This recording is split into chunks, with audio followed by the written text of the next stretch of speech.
Bonjour tout le monde. Alors aujourd'hui, j'aimerais qu'on aille dans Matthieu chapitre 14. Donc, si vous avez votre Bible avec vous.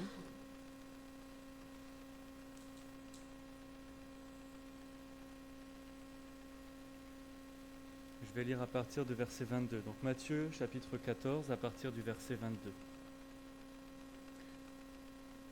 Et aussitôt, Jésus contraignit les disciples de monter dans la nacelle et de le précéder à l'autre rive, jusqu'à ce qu'il eût renvoyé les foules. Et quand il eut renvoyé les foules, il monta sur une montagne à l'écart pour prier. Et le soir étant venu, il était là seul. Or, la nacelle était déjà au milieu de la mer, battue par les vagues, car le vent était contraire. Et à la 4e veille de la nuit, il s'en alla vers eux, marchant sur la mer. Et les disciples, le voyant marcher sur la mer, furent troublés, disant « C'est un fantôme ». Et ils crièrent de peur. Mais Jésus leur parla aussitôt, disant « Ayez bon courage, c'est moi, n'ayez point de peur ». Et Pierre lui répondant dit « Seigneur, si c'est toi, commande-moi d'aller à toi sur les eaux. » Et il dit « Viens ».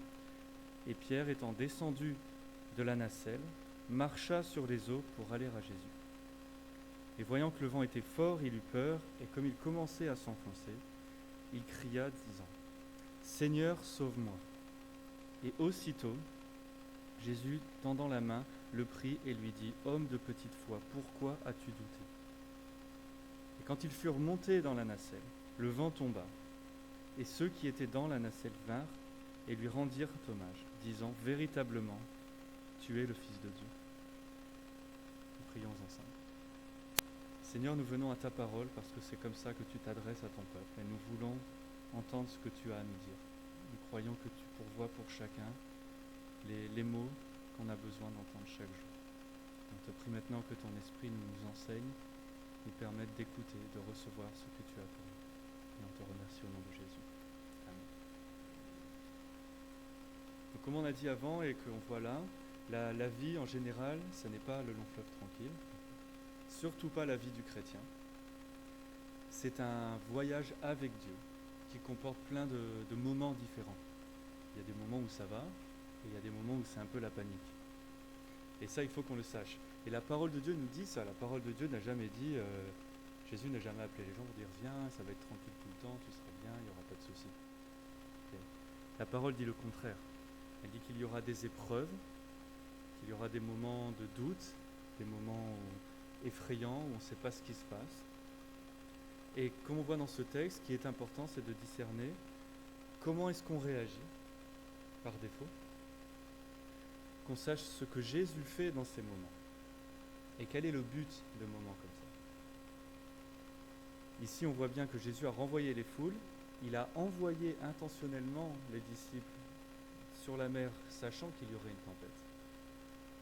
Et on voit comment il est venu les sauver et le résultat final. Je pense que c'est intéressant pour nous d'analyser cet événement et d'appliquer à notre vie aussi. Premièrement, on voit quel est le test de leur foi. Jésus teste leur foi. Quand il vient vers eux, les gens ne s'attendent pas à ce que ça soit Jésus. Et on ne peut pas leur reprocher. Si tu es dans la mer et que c'est la panique et que c'est la nuit et que quelqu'un marche sur l'eau, tu ne te dis pas, tiens, c'est Jésus qui vient. Pour nous, c'est facile, hein, on lit le texte depuis tellement longtemps. Mais pour eux, non. Et ils sont effrayés. Ils disent c'est un fantôme. Pourquoi ? Parce qu'à l'époque, il y avait beaucoup de superstitions. Beaucoup de gens pensaient des esprits, des fantômes, des choses comme ça. C'était dans leur culture, c'est encore très présent aujourd'hui. Hein. On parle à des gens de plein de cultures. Toutes les cultures ont des superstitions et des histoires de fantômes. C'est partout. Donc on ne peut pas leur reprocher ça. Et il y a parfois des esprits mauvais qui vont faire des choses comme ça pour effrayer les gens.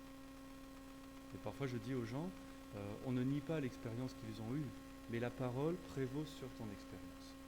Et la parole de Dieu nous dit que les morts n'ont pas d'accès aux vivants. Par contre, il y a des démons qui se prétendent être des gens. Ça, la parole nous dit. Donc on place la parole au-dessus de notre expérience et on sait. Il n'y a pas de fantômes, il n'y a pas de morts vivants, il y a des esprits mauvais parfois. Il faut qu'on sache ça. Mais quand Jésus marche sur l'eau vers eux, s'ils avaient plus pensé à la parole, ils auraient reconnu que c'est Dieu qui fait ça.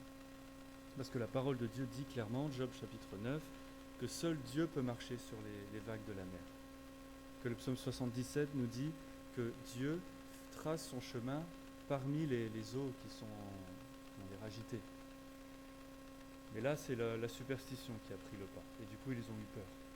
Et ils n'ont pas reconnu Jésus.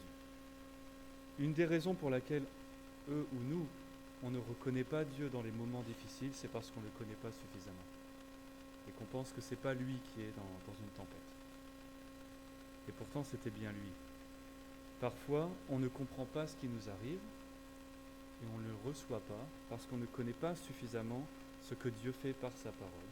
Et il nous dit que les épreuves sont normales, qu'on entre dans le royaume des cieux à travers beaucoup d'afflictions, qu'on doit considérer comme une joie, Jacques nous dit, les épreuves, parce que c'est Dieu qui travaille en nous. Mais parfois on a oublié ça, ou alors on ne nous l'a pas bien expliqué, ou on ne l'a pas bien lu, et quand on a une épreuve, un moment difficile, on ne comprend pas pourquoi c'est comme ça, et on panique. Mais la parole est là pour nous dire, c'est normal comme ça, et Dieu est là. Il est en train de faire quelque chose. Parfois on écoute d'autres voix qui nous disent d'autres choses que ce que nous dit Dieu. Même dans les églises, on écoute des gens qui nous disent non, Dieu veut que tu sois heureux tout le temps, que tu sois très prospère maintenant, qu'il t'arrive jamais rien, que tu sois jamais malade. Et ça sonne vraiment bien, c'est très plaisant, mais c'est pas vrai. La parole de Dieu ne nous dit pas ça.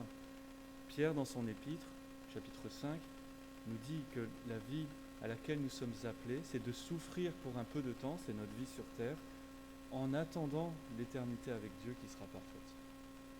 Il n'a jamais dit à l'Église, vous allez être bien tout de suite parce que vous êtes dans l'Église. Il a dit le contraire, il a dit soyez prudents, soyez sur vos gardes, persévérez dans les choses difficiles, jusqu'à ce que nous soyons avec le Seigneur. Et quand Jésus vient à eux, il leur dit ça aussi, parce qu'il prend soin d'eux. Il vient vers eux, pour eux. Et il leur dit, ayez courage parce que c'est moi, n'ayez pas peur.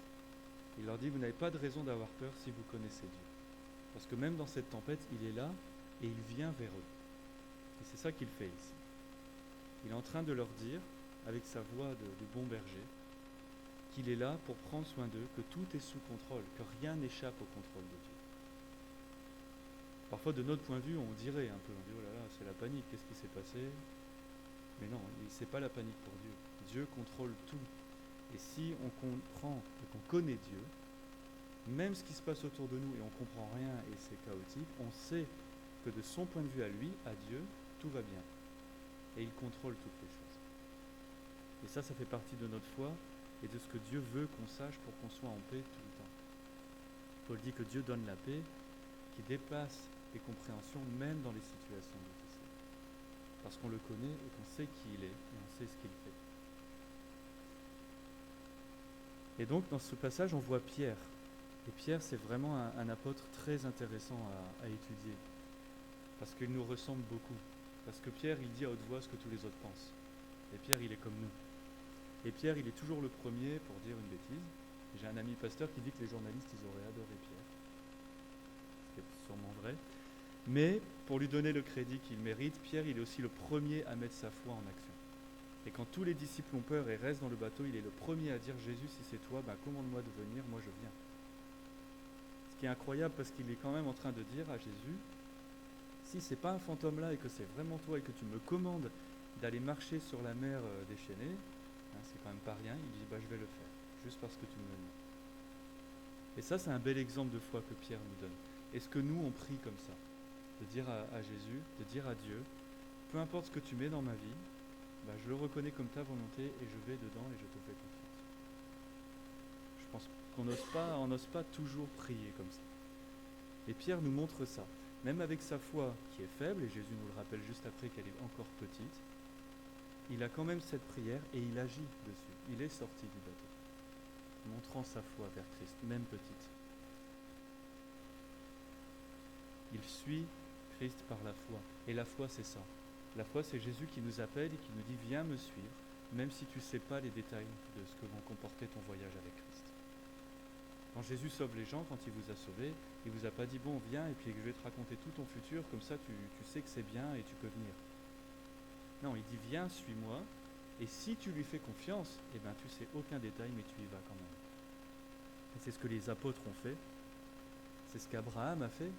Quand Dieu a appelé Abraham, il lui a dit, au milieu de tous ces païens, il lui a dit, je t'ai choisi toi, je ne te dis pas ce qui va se passer, mais je te promets d'être le père de beaucoup de nations. Et maintenant tu me suis. Et Abraham a suivi. Il ne savait pas le détail. Et c'est ça que Jésus nous appelle. Les disciples, ils ont laissé tout ce qu'ils faisaient, ils ont laissé leur activité professionnelle, leur famille, leur réputation, leur part dans la société de l'époque, parce que suivre Christ, à l'époque, ça voulait dire qu'ils ne peuvent plus aller tellement dans la synagogue, la vie sociale, donc ils sont un peu rejetés même de leur village, souvent. Et ils l'ont suivi lui. Là où d'autres personnes ont dit à Jésus, attends, moi je veux te suivre, mais d'abord je m'occupe de mes parents jusqu'à ce qu'ils meurent, et comme ça j'ai mon héritage, et ensuite je te suis. À cette personne-là, Jésus lui a dit, viens pas, tu n'es pas prêt. Mais les apôtres, eux, ils ont tout laissé.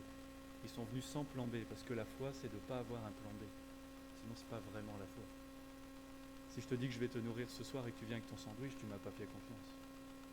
Alors, ils viennent avec rien et ils suivent Christ comme ça. Et c'est ça la foi que Jésus teste dans un moment comme ça. Le test, il est là pour ça. Pour voir comme Pierre, qui va réagir avec la foi. Se dire ça, c'est effrayant. Et s'il sort sur la mer comme ça, il ne peut rien faire, il va juste se noyer. Mais il dit, si c'est toi Jésus qui est là, je peux faire ça, je peux venir et aller marcher sur l'eau avec toi. La foi, c'est ça, c'est de faire confiance à Christ, de le suivre, de lui obéir, de s'adapter aux circonstances quand elles arrivent comme ça, d'improviser avec Dieu, si vous voulez. Parce qu'on ne sait pas ce qui va se passer, mais Dieu, lui, le sait, on lui fait confiance, il pourvoit toutes choses, alors nous, on peut juste le suivre. De vivre selon sa parole en tout temps. Et qu'à aucun moment on va céder au doute et de se dire là si je fais ce que Dieu me demande c'est chaud, alors je vais peut-être pas le faire aujourd'hui. Non, la foi c'est non, je vais vivre comme Dieu me demande de vivre et je crois qu'il pourvoit tous mes besoins et qu'il me protège tout le temps.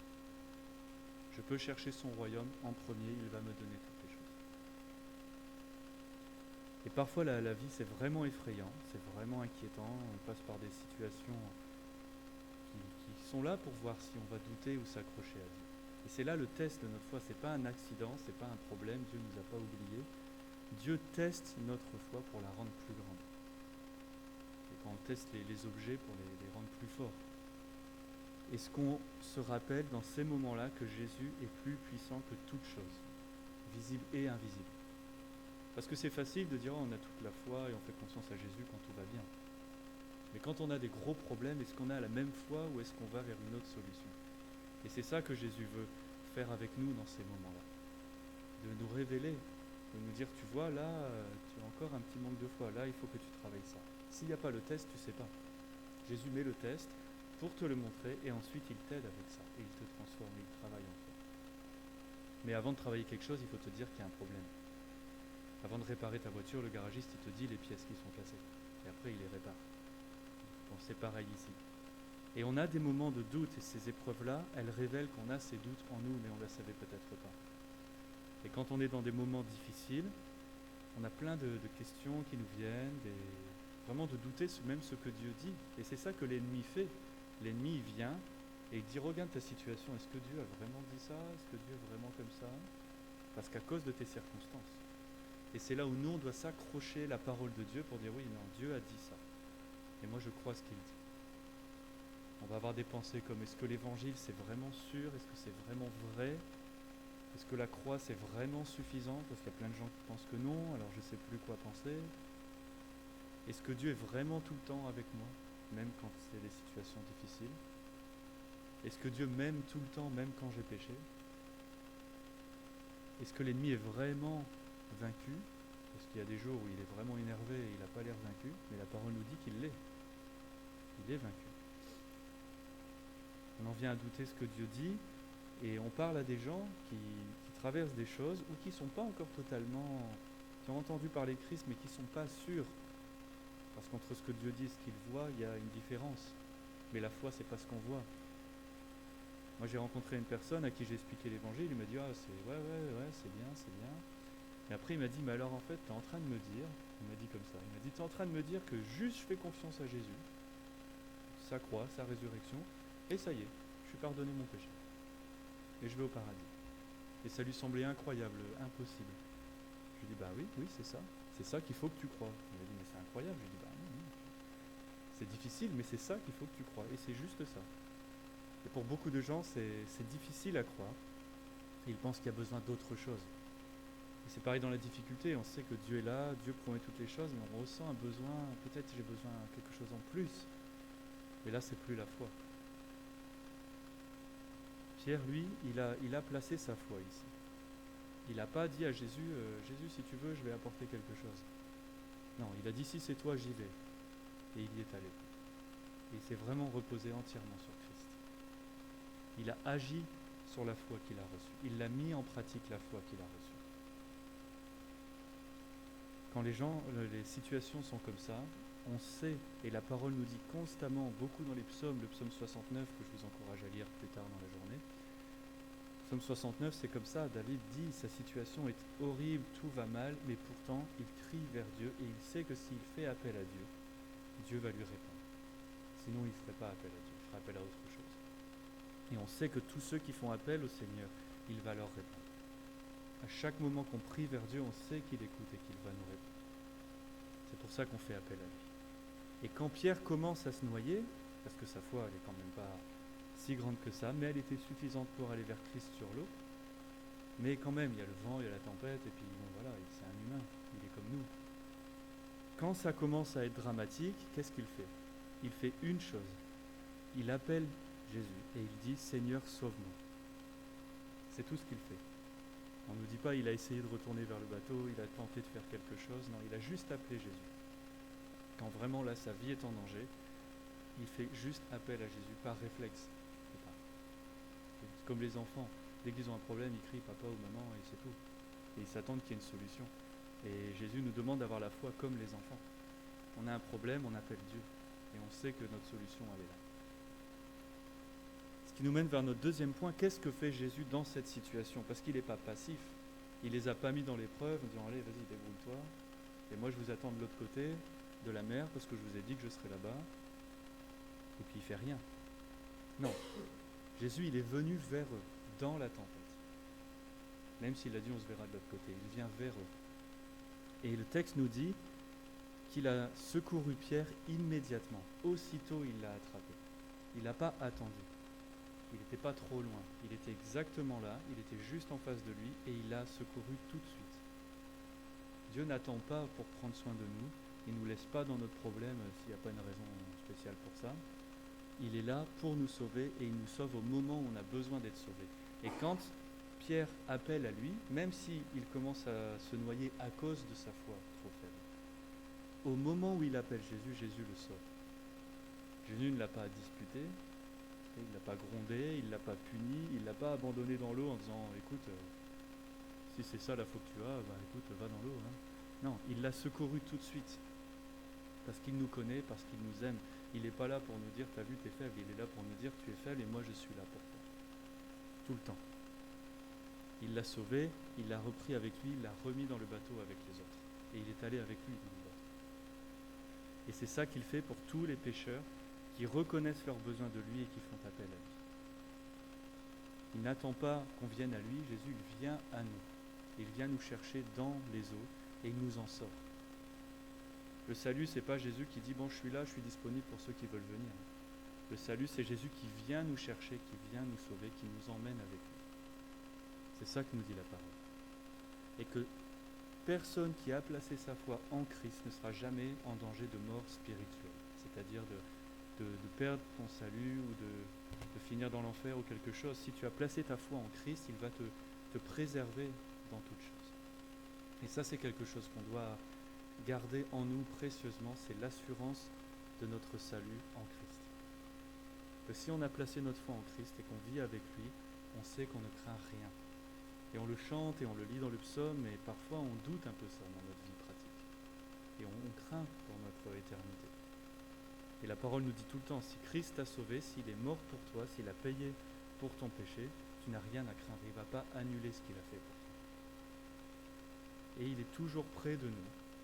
Il vient toujours pour ceux qui lui appartiennent, pour ceux pour qui il est mort, ceux qui sont son Église. Il est le bon berger, psaume 23, qui nous mène, qui nous nourrit et on manque de rien, qui nous protège de toutes choses, même dans les vallées de l'ombre de la mort, tout ça, les endroits effrayants. Il est là avec nous, il nous dirige, il nous protège. Et c'est Jésus le bon berger. Et il promet qu'on arrivera tous à destination dans la maison du Père, peu importe par quel chemin on passe. Et les promesses de Dieu sont vraies parce que Dieu est fidèle. Et ce que notre foi nous fait vivre chaque jour, en pensant, par exemple, les paroles de ce psaume, dans ma situation. Là, je suis dans une vallée très sombre, mais je sais que le berger est avec moi et je sais que j'irai dans le pâturage à la fin, juste parce qu'il l'a dit. Ou est-ce que je regarde trop à ma situation et que je doute ce qu'il a dit? Jésus a promis qu'il ne perdrait aucune des brebis qui lui a été confiée. Ça veut dire vraiment zéro. Il n'y en a aucun de nous qui sera perdu. Une fois j'étais en voyage, j'ai demandé au guide, je lui ai dit tiens, comment ça se passe d'être un guide professionnel, qu'est-ce que tu as fait comme étude, comment tu organises les tours. Et je lui ai demandé, est-ce qu'il y a une marge d'erreur de touriste que tu as le droit de perdre pendant un tour? Il m'a dit non, zéro. Mais bon, même lui, il a zéro. Alors imaginez Jésus va en perdre aucun.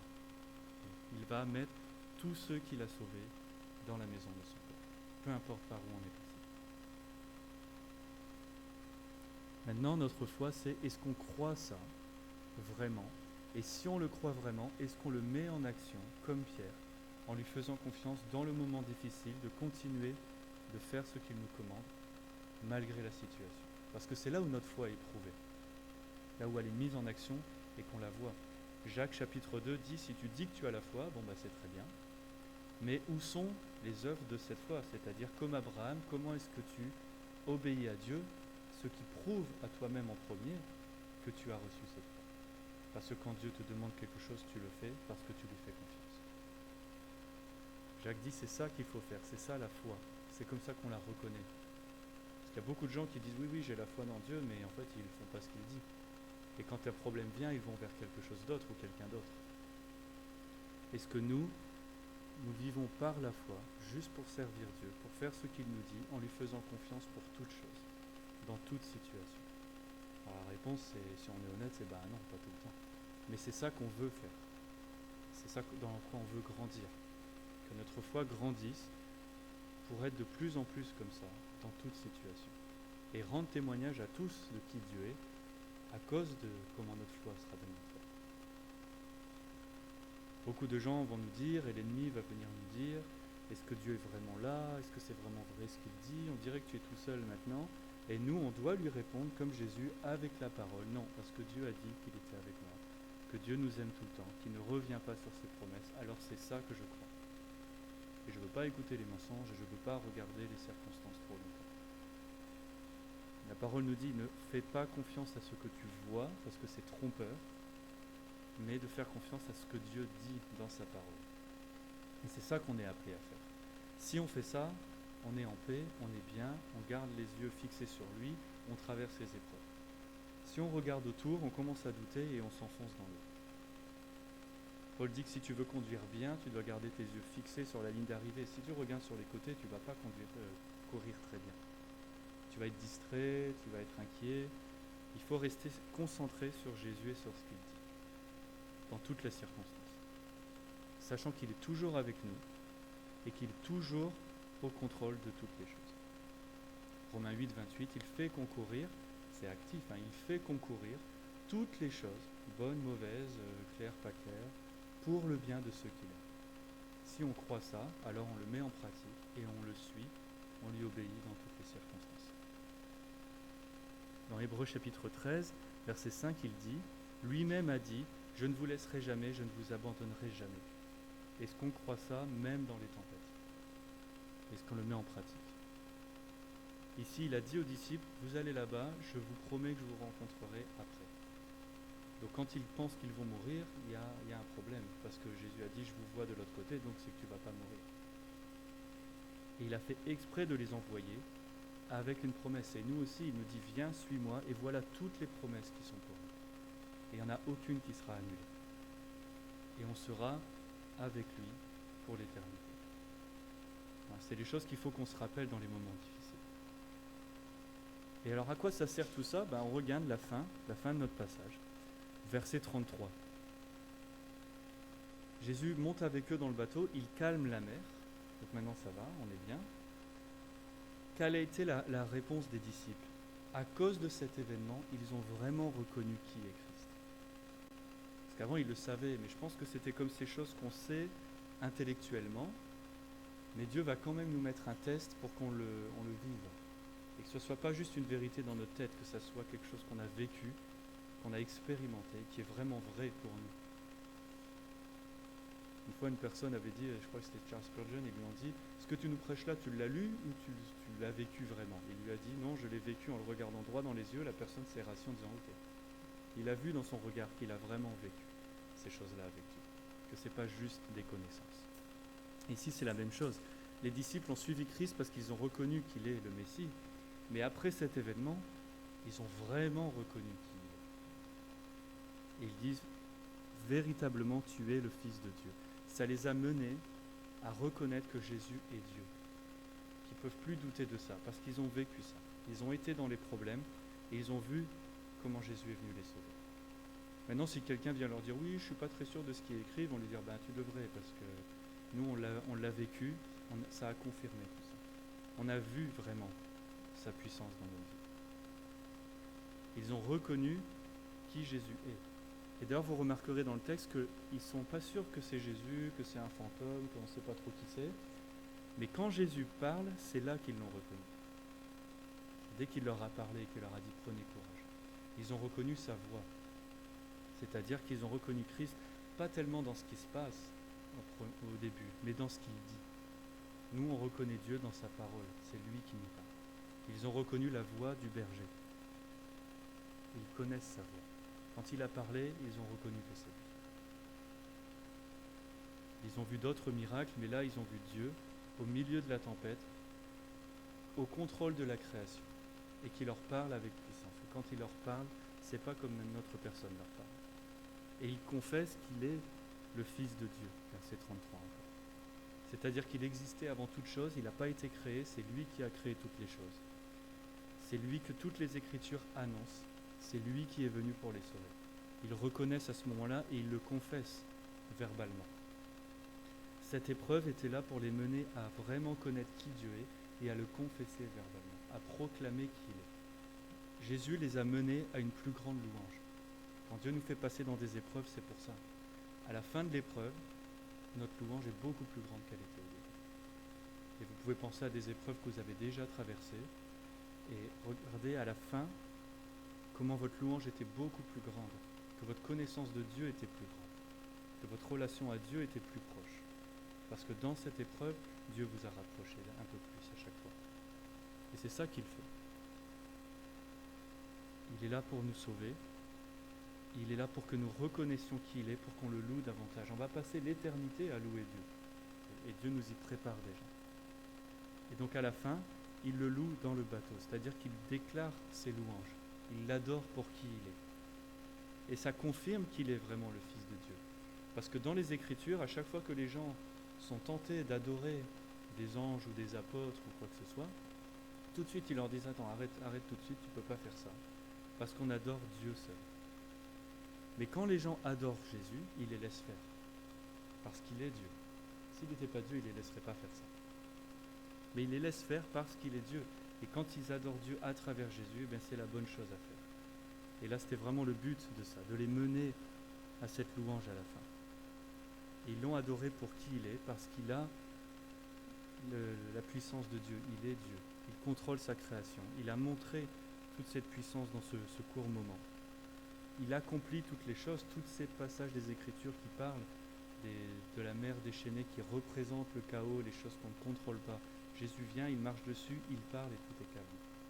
Il vient de leur prouver que tout ce que les Écritures disent à propos de Dieu, c'est lui qui accomplit. Et cette épreuve-là, elle était là pour ça. Pour qu'ils disent « Tu es le Fils de Dieu ». Dans leur culture, le fils de quelqu'un, c'est-à-dire qu'il a la même nature, la même essence, c'est le même type de personne. Quand ils disent tu es le Fils de Dieu, ils disent tu es Dieu. C'est ça qu'ils disent. Et Jésus dit, tu dois reconnaître qu'il est Dieu, Matthieu 8, 24, Jean 8, 24, sans quoi tu n'es pas pardonné de ton péché. Il a dit ça aux Juifs de l'époque.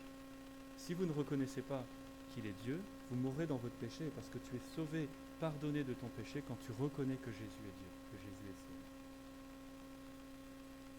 Donc il est le fils de Joseph, le charpentier par adoption, mais il est le fils de Dieu par nature. Et il veut mener les personnes à reconnaître ça, parce que c'est comme ça que les gens sont sauvés. C'est comme ça que les gens peuvent vraiment adorer Dieu. Et c'est ça le but de toute personne, d'être mené à adorer Dieu. Que Jésus n'est pas juste un prophète, un grand prêtre, un roi, le Messie, il est Dieu. Il faut reconnaître ça. Il n'est pas juste un homme qui fait plein de miracles parce que Dieu est avec lui. Il est Dieu qui est venu dans la chair pour être avec nous. L'image du Dieu invisible, Colossiens 1, pour nous, pour notre bien. Et ça, c'est une déclaration qui va ne pas plaire à beaucoup de gens. Quand on dit Jésus est Dieu, il y a plein de gens qui ne sont pas contents d'entendre ça, qui sont offensés même par ça. Il y a beaucoup de gens qui sont morts comme martyrs pour Christ, juste pour confesser que Jésus est Dieu, et que ça ne plaît pas. Mais c'est exactement là où Jésus veut nous mener, parce que c'est comme ça qu'on est sauvé. Il y a des gens qui, même dans les églises, prétendent être chrétiens, mais qui disent Jésus n'a jamais prétendu être Dieu. J'ai entendu ça souvent. Et c'est pas vrai. Si on regarde bien notre Bible, Jésus l'a dit, Jésus l'a montré par ses actions. Quand tout le monde a dit Dieu seul peut pardonner les péchés, Jésus a dit ok, il a pardonné les péchés des personnes. En disant à tout le monde, voilà, si Dieu seul pardonne les péchés et que je pardonne les péchés, tu dois connecter les choses et reconnaître qu'il est Dieu. Et ça te mène à être sauvé. Il est le seul à contrôler la création. Dieu seul contrôle la création. Donc Jésus prouve qu'il est Dieu. Mais il l'a dit aussi, Jean 10, il dit « Le Père et moi-même ne faisons qu'un ». Il est égal avec Dieu. Il a dit aux disciples, Jean chapitre 14, « Si vous m'avez vu, vous avez vu Dieu le Père ». Quand ils lui ont dit « Montre-nous Dieu », il a dit « Mais tu m'as vu, tu as vu Dieu ». C'est la même chose, c'est le même être. Jean 8, 24, encore une fois, tu dois reconnaître ça pour être sauvé. Jean commence son évangile en disant « Dès le commencement, la parole était Dieu, et la parole est devenue chair, et elle a demeuré parmi nous, et nous avons contemplé sa gloire, la gloire de seulement du Fils qui vient du Père, pleine de grâce et de vérité. » Il décrit Christ comme ça. Il est la parole de Dieu, il est Dieu fait chair, Dieu parmi nous. Ésaïe chapitre 9, « Un Fils nous sera donné, son nom sera Dieu puissant. » Et pas celui qui est avec Dieu, Dieu lui-même. Paul, Pierre, dans leurs épîtres, constamment réfèrent à Christ en disant « Notre Seigneur et notre Dieu, Jésus-Christ ». Dans le livre des Actes, il est décrit comme l'auteur de la vie. L'auteur de la vie, c'est Dieu. Il n'y a pas d'autre auteur de la vie. Tout le reste a été créé. Mais Jésus, lui, n'a pas été créé car il est Dieu. Et il veut vraiment que les gens croient ça. Parce qu'on n'est pas sauvé avec une connaissance partielle de peut-être Jésus comme ci, comme ça c'est une idole. On est sauvé quand on reconnaît qui Jésus est vraiment selon les Écritures. Jésus est Dieu. Et la parole nous dit que celui qui confesse qu'il est Dieu, qu'il est Seigneur, et qui croit vraiment qu'il est ressuscité des morts, celui-là, il est sauvé. C'est comme ça qu'on parvient au salut. Et Jésus va mettre des épreuves pour mener les gens à cette confession et pour nous garder dedans et nous faire grandir dans la connaissance de lui. Parce qu'on a besoin de ça. Et c'est important parce que dans ce passage, les disciples, ils étaient là avec Jésus, ils ont vu Jésus faire et ils ont confessé ça. Et nous, on pourrait dire, oui, mais bon, moi, j'étais pas dans une tempête avec Jésus qui a marché sur l'eau. Parce que Jésus, maintenant, il est dans les cieux, il va revenir. Mais quand Pierre écrit dans sa seconde épître aux églises, il parle à une deuxième génération de chrétiens, des gens qui n'ont pas vu Christ, qui ont vu très peu d'apôtres, à part peut-être juste Pierre, qui n'ont pas vu les grands miracles et tout ça. Et il leur dit, après avoir décrit le moment de la transfiguration, il leur dit, chapitre 1er, que eux ont vu des choses incroyables. Et il sait que la deuxième génération et toutes les autres après, et nous, on ne verra pas ça. Mais il leur dit, ce qui est plus sûr que de voir ça, c'est la parole, et il dit, à laquelle vous faites bien de prêter attention. Parce que de recevoir la parole de Dieu et de placer notre foi dedans, Pierre dit que c'est encore mieux même que d'avoir été là sur place. Et lui, il le sait, il était là. Jean nous dit que ceux qui n'ont pas vu mais qui croient sont encore plus bénis. Parce que la foi est encore plus grande, parce que tu ne l'as pas vu directement. mais c'est écrit dans la parole de Dieu et tu crois ça. Et tu places ta foi dedans et tu vis en accord avec ça. Et Dieu met les événements dans notre vie pour connecter avec sa parole et pour qu'on place notre foi davantage et davantage en lui, au lieu de céder à la panique ou de douter ou quoi que ce soit d'autre. C'est ça qu'il veut faire avec nous. Donc Dieu nous mène dans des épreuves et il va continuer de le faire pour notre bien. Je suis désolé de vous le dire comme ça, mais ça ne va pas s'arrêter tant qu'on est sur la terre, mais on doit reconnaître, comme Jacques nous dit, considérez-le comme une joie, une grande joie. C'est Dieu qui investit en nous, qui travaille en nous, ces épreuves. Nous, on doit voir les épreuves comme quelque chose de bon pour nous. De se dire, ok, c'est difficile, mais je sais que Dieu est en train de faire ça pour mon bien et qu'à la fin de cette épreuve, si je lui fais confiance, je vais le remercier même pour cette épreuve. Et ça, c'est très bizarre, mais ça nous arrive. Donc, dans ma vie, quand j'ai commencé à remercier Dieu pour les épreuves, au début, je me suis dit, peut-être c'est bizarre ce que je suis en train de faire, mais j'ai vraiment envie de lui dire merci, que j'ai souffert ça, parce que je suis beaucoup plus proche de lui maintenant. Et ça, c'est bien, et c'est ça qu'on veut. Donc peu importe ce dans quoi Dieu vous a déjà mené, ou vous mène maintenant, ou va vous mener après des choses difficiles, ma prière pour vous, c'est vraiment ça, de vous rappeler comment Dieu agit, ce qu'il fait, qui il est, et de vous le rappeler vraiment dans ces moments-là. Et je prie que Dieu vous envoie un frère ou une sœur à ce moment-là qui va vous donner les paroles que vous avez besoin à ce moment-là. C'est comme ça que Dieu nous utilise. De toujours se rappeler qui il est, ce qu'il promet, de toujours se rappeler qu'on a besoin de lui et de lui seul, et que si on fait ça, tout va bien. Toutes ses promesses sont pour nous. La parole nous dit qu'en tant que chrétien, on doit être conscient qu'il y aura des dangers. On ne vit pas de manière complètement inconsciente en se disant c'est pas grave, Jésus s'occupe de moi. Non, si tu fais ça, tu es inconscient et tu vas avoir des problèmes et ceux-là, ils seront ta faute. Ce sera tes conséquences à toi.